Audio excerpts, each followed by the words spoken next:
성도 여러분, 오늘 부활하신 예수님께서 제자들에게 말씀하시기를 너희는 갈릴리로 가서 만나자. 예수님의 무덤을 찾아갔던 막달라와 마리아와 다른 마리아에게 주님 만나셔서 말씀하시기를 빨리 가서 너희들 제자들 되는 사람들에게 갈릴리로 가라고 해라. 거기서 나를 만나리라 말씀을 하셨습니다. 오늘 왜 예수님이 부활하신 예수님이 제자들이나 성도들을 갈릴리로 가라고 하셨을까? 그 당시에 이스라엘의 수도는 예루살렘인데 성전도 예루살렘에 있는데 예루살렘에서 만나자고 하시지 않고 갈릴리에서 만나자, 갈릴리로 가라고 하라 이렇게 말씀을 하셨을까? 오늘 이 말씀을 중심으로 해서 갈릴리로 가라, 거기서 주님을 만나자는 제목으로 말씀을 전합니다. 갈릴리는 어떠한 지역이냐? 지형적으로는 이스라엘 나라 팔레스타인의 북부 지역에 속하는 그러한 지역입니다. 여러분 늘 들어서 아시겠습니다만 이스라엘 나라는 크게 지역적으로 3등분을 해서 말합니다. 예루살렘이 가까이 있는 남쪽 지역 남부를 이스라엘의 남부 지역이라 그럽니다. 그리고 중간 지역을 사마리아 지역, 그리고 저 북부 지역을 갈릴리 지역이라고 말합니다. 그래서 이스라엘 나라는 남부 예루살렘, 사마리아, 도성, 그리고 갈릴리 이렇게 크게 세 곳으로 나누어 말을 합니다. 그런데 대부분의 유대인들은 예루살렘 중심으로 살았어요. 그런데 이 갈릴리는 여호수아 장군이 이 가나안 땅을 정복하고 납달리 지파에게 땅을 분배한 땅입니다. 여기는 예루살렘에서 상당히 북쪽으로 떨어져 있는 어떻게 보면 변방 지역이라고 할 수 있고, 거기는 갈릴리 호수가 있어서 유명한 그런 지역이 되었습니다. 성경에 보면 갈릴리 호수를 갈릴리 바다라고도 표현을 했어요. 이 호수는 엄청나게 큰 호수로 남북의 길이가 21km, 그 다음에 동남쪽에 그 넓이가 12km, 그리고 물의 수심이 50m에서 60m가 되는 상당히 바다처럼 큰 호수입니다. 또 이 갈릴리 호수는 갈릴리에 있다고 해서 갈릴리 호수라고 했지만 이 물이 내려가서 어디까지 가냐면 사해 바다까지 내려갑니다. 그래서 내려가면서 그 이스라엘의 중요한 물 수자원의 중심이 되는데, 이게 사해 바다와 연결이 되기 때문에 일명 갈릴리 바다라고도 이렇게 부르고 있어요. 그런데 이 갈릴리 호수는 저 북쪽 헬몬산에서 물이 내려옵니다. 여러분 아시는 것처럼 이스라엘 나라는 광야와 사막지대, 물이 나는 데가 별로 없어요. 그런데 어디서 이렇게 갈릴리 큰 호수, 바다 같은 호수가 생길 수 있을까? 우리나라만 해도요, 이 강이라는 것은 수원지에서 내려오기도 하지만 옆에서 색강에서 물이 나와서 그 강이 커지는 거죠. 그런데 이스라엘 나라는 색강이 있을 수가 없어요. 그 물이 바로 저 최북단에 있는 헬몬산에서 물이 흘러내려옵니다. 저는 수원지를 가봤습니다만 엄청난 물이 헬몬산 그 아래에서 나와요. 그 물이 아주 생수가 되어서 흘러나오는데 그 물이 바로 갈릴리 호수를 이루는 원천이 되는 겁니다. 그런데 이 헬몬산이 엄청나게 높은 산인데 거기서 찬 바람이 불어 내려오고 아라비아에서 뜨거운 바람이 올라가면 대개 갈릴리 바다 있는 데서 만나는 거예요.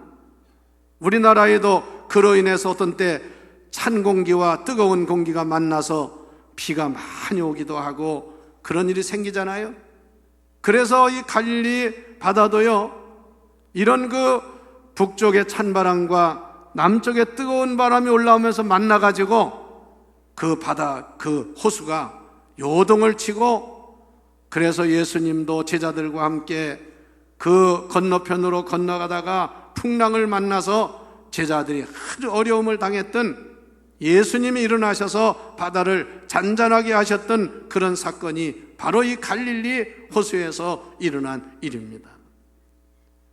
정치 문화적으로는 예루살렘에서 멀리 떨어져 산악지대이기 때문에 소외된 지역이었으며, 이곳은 예루살렘에서 떨어졌을 뿐 아니라 이방 사람 취급을 받던 그런 도시입니다. 그런 지역입니다.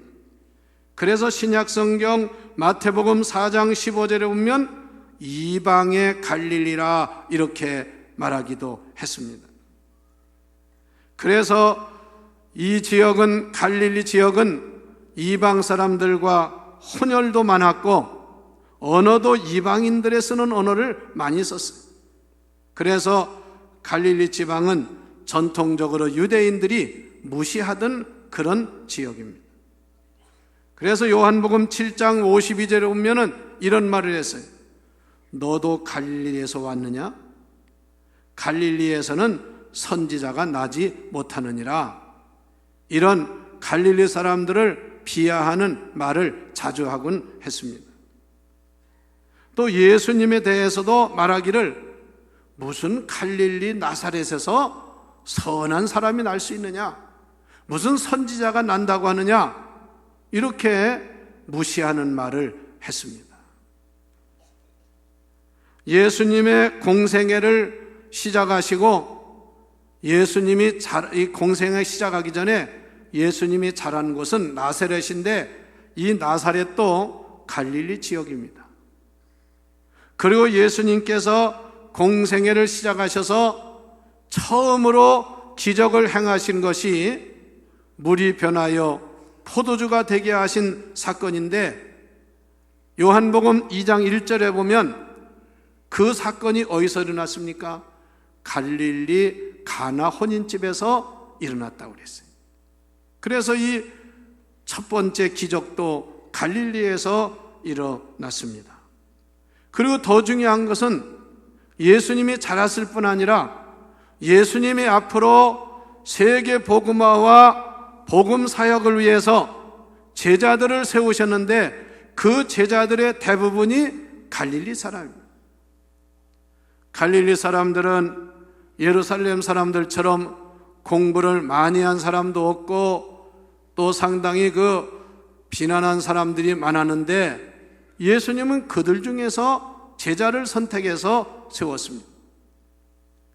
그 중에 예수님의 수제자라고 하는 베드로와 안드레 형제가 바로 갈릴리 사람입니다.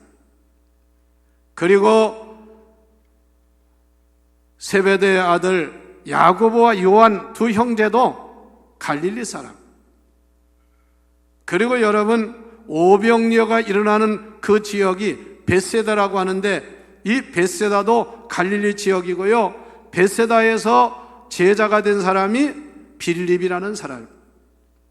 이렇게 많은 예수님이 데리고 다닌 제자 중에 상당히 수제자 그룹에 속하는 사람들이 모두가 갈릴리 사람들이, 대다수가 갈릴리에서 주님의 부름을 받은 사람들입니다.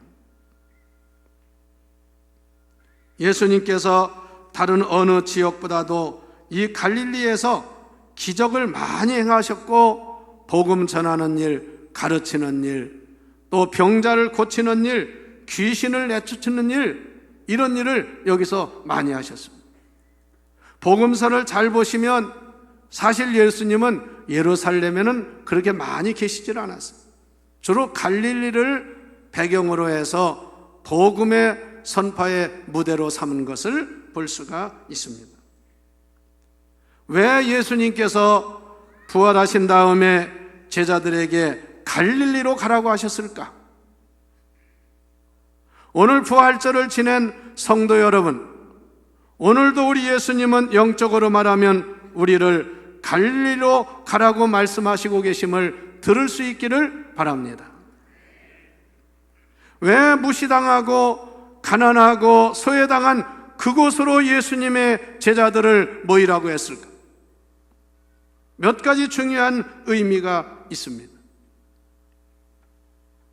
첫째는 영적인 고향과 똑같은 갈릴리에서 다시 한번 주님은 제자들과 만나는 부활 후의 새로운 만남을 하신 것입니다.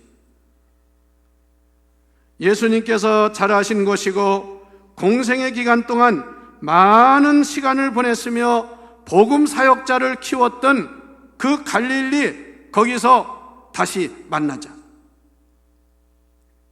예수님의 제자들이 예수님이 십자가에 달리실 때 다 주님을 모른다고 떠나고 부인했는데 다시 한번 이들을 모아서 이들에게 새로운 하나님의 역사를 시작하기 위한 중요한 곳으로 갈릴리를 예수님이 정하셨다는 사실입니다.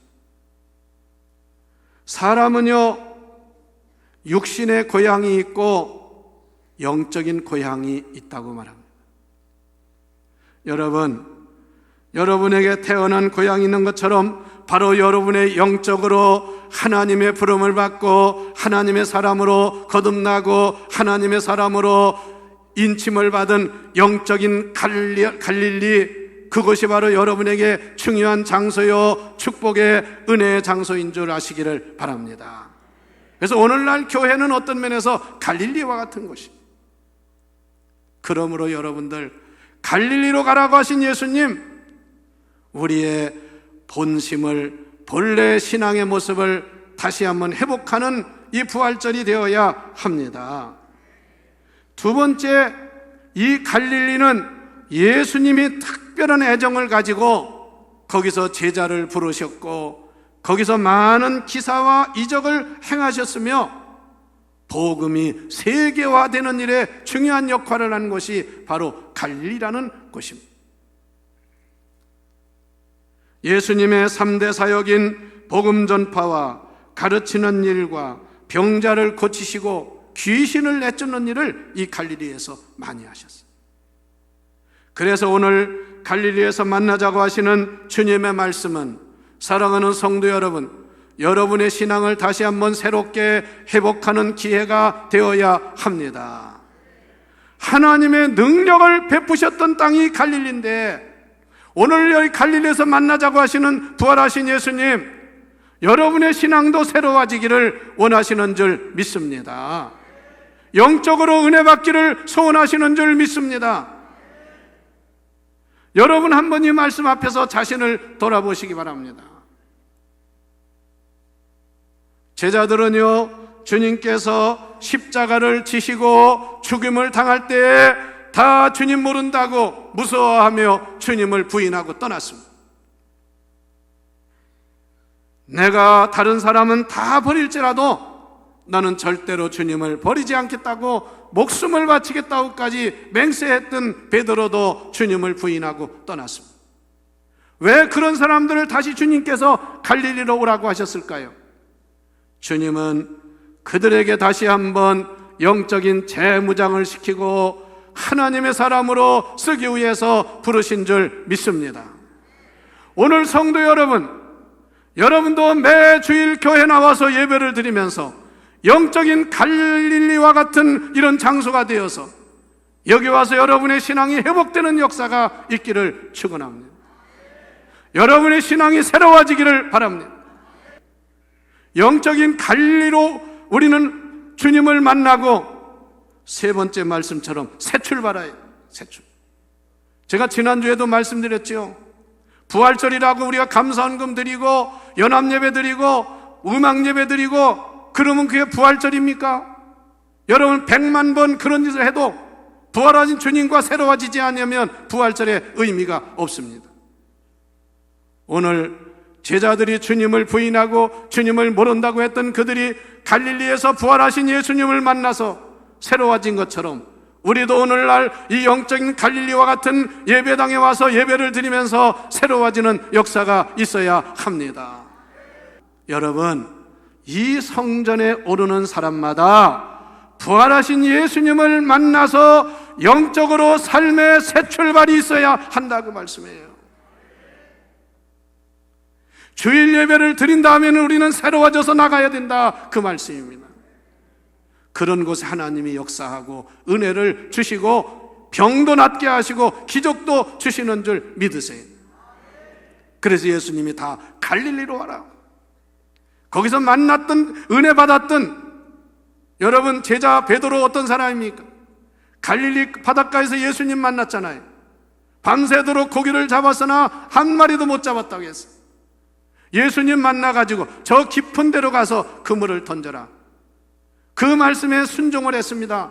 제가 밤이 새도록 헛수고했지만 선생님이 말씀하시니 제가 순종해서 그물을 던지리이다. 그리고 가서 그물을 내렸어요. 이게 웬일입니까? 밤새도록 못 잡았던 고기가 그물이 찢어질 정도로 많은 고기가 잡혀서 바닷가에 있는 다른 사람을 불러서, 다른 배를 불러서 그물을 끌어올렸던 것입니다.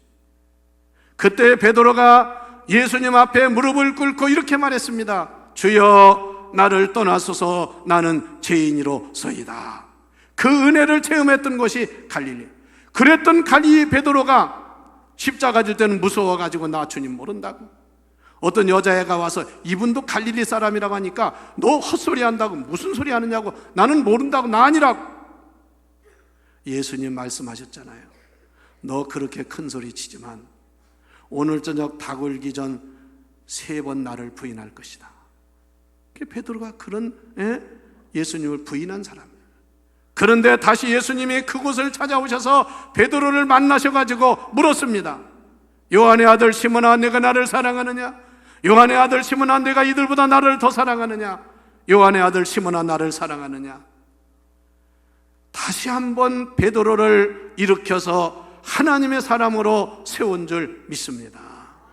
그 베드로가 다시 한번 은혜를 받아가지고 위대한 하나님의 사람이 되어서 오늘날 여러분 기독교보다 훨씬 많은 인권을 가지고 있는 천주교의 가장 추앙하는 인물이 되었습니다. 저는 로마의 베드로 성당을 2번 가봤습니다. 오래전에 갔을 때는 그 베드로 성당에 들어간 오른쪽에 베드로의 동상이 있어요. 동으로 만든 동상이 있습니다. 앉아있는 동상. 얼마나 많은 사람이 순례와가지고 거기 와서 그 동상 앞에서 손으로 만지면서 기도했는지 세상에 동으로 만든 그 발가락이 다 닳았습니다. 그래서 제가 2년 전인가요? 다시 한번 로마에 갔을 때 가보니까 이제는 사람들이 못 만지게 거기를 유리 속에다 이렇게 해놨더라.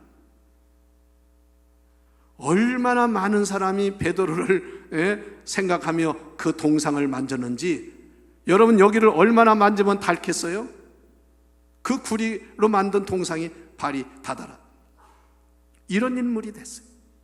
성도 여러분, 오늘 우리도 주님 앞에 나올 때마다 갈릴리로 오라고 하신 주님께서 여러분을 만남으로 새로워지는 새 출발의 시간이 되기를 축원합니다. 마지막으로 우리는 복음 전파를 위하여 갈릴리에서의 만남의 역사가 있어야 될 줄 믿습니다. 당시에 정통 유대인들은 변방에 속하는 갈릴리 사람들을 무시하고 이방 사람 취급하고, 아이고 갈릴리에서 무슨 선, 나다나엘이라는 사람도요 빌립이 전도를 했습니다. 아, 내가 만난 예수님이 위대한 선지자라고 너도 한번 만나보라고 했더니 나다나엘이 첫 마디가 뭔지 아세요? 무슨 나사렛에서 갈릴리에서 선한 사람이 나느냐고, 무슨 선지자가 나겠느냐고. 그런데 그가 예수님을 만난 다음에 완전히 변화되어서 주님의 제자가 됐잖아요. 성도 여러분, 오늘 우리도 부활하신 주님을 만난 성도답게 오늘날의 갈릴리로 나가야 되는 줄 믿습니다. 오늘의 갈릴리가 어디입니까? 여러분의 삶의 현장이고 이 세상 우리가 복음 전해야 될 자리인 줄 믿으시기를 바랍니다. 그래서 우리는 이 복음을 가지고 오늘날 주를 모르는 믿다가 타락한 사람들, 믿다가 주님을 부인한 사람들, 아직도 예수를 들어보지도 못한 사람들, 아직도 신앙이 뭔지를 모르고 사는 사람들에게 복음의 증인이 되어서 나가야 합니다. 이것이 우리 주님께서 갈릴리에서 만나자고 하는 의미가 있는 말씀이라 그 말씀입니다. 제 주님의 제자된 우리들 영적으로 다시 한번 새 힘을 얻고 무장을 해서 갈릴리와 같이 소외당하고 무시당하고 울고 있는 많은 사람들에게 복음을 가지고 나가야 될 줄 믿습니다. 영적으로 황무지와 같은 오늘의 갈릴리 세상에 복음을 들고 나가야 합니다. 우리는 해마다 총동원 전도주의를 지키는데요, 몇 년째 신앙생활하면서도요 남의 얘기처럼 남의 일처럼 관심이 없는 사람은 회개해야 돼. 그건 신앙생활 제대로 하는 사람이 아닙니다. 신앙이 무슨 이론 가지고 무슨 아는 거 가지고 하는 게 아닙니다. 주님의 말씀을 따라 순종하고 실천해야 되는 줄 믿습니다. 우리 교회는 여기 좀 많은 사람 중에도 집사 권사님 중에도 제가 지난번에도 말씀드렸죠. 대신방하는데 어느 권사님 총동원 주일에 전도받아가지고 권사님 되셨더라고요. 그 많은 분들이 여기에 예수를 믿되 총동원 주일에 전도받아가지고 처음에는 그냥 나왔는데 그 다음 총동원주에 또 나와서 예수 믿고 구원받아서 집사되고 권사되고 교사가 되고 일꾼이 된 사람 많다구만. 성도 여러분, 이런 사람도 있는데 우리 먼저 믿고 오래 믿은 사람은 더 잘 믿어야 될 줄 믿으세요.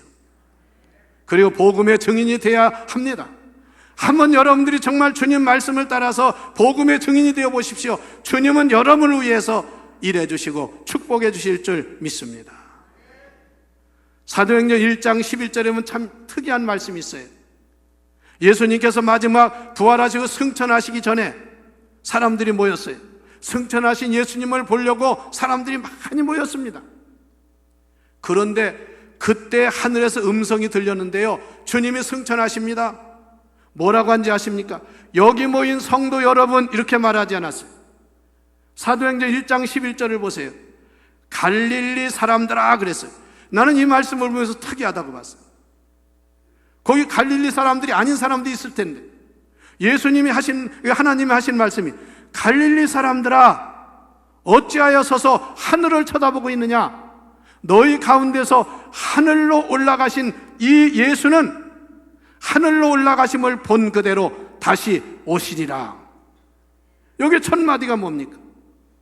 따라서요. 갈릴리 사람들아, 오늘 여러분들도 다 하나님 앞에서 주님 앞에서 갈릴리 사람이 되어야 합니다. 주님 올라가신 그대로 다시 오게 된다. 다시 오신다, 그 말씀. 우리 모두 이 복음의 증인되어 오늘의 세상 갈릴리와 같은 세상에 나가는 자가 될 수 있기를 바랍니다. 오늘도 많은 사람들이 가장 좋은 때라고 벚꽃 구경을 가고 산으로 들로 나갔을 것입니다. 그러려면 벚꽃 구경 이상으로 주의 복음 들고 전하는 일이 얼마나 귀하다는 것을 알고 오늘의 시대에 갈릴리로 나가는 우리 모두가 되기를 주의 이름으로 축원합니다.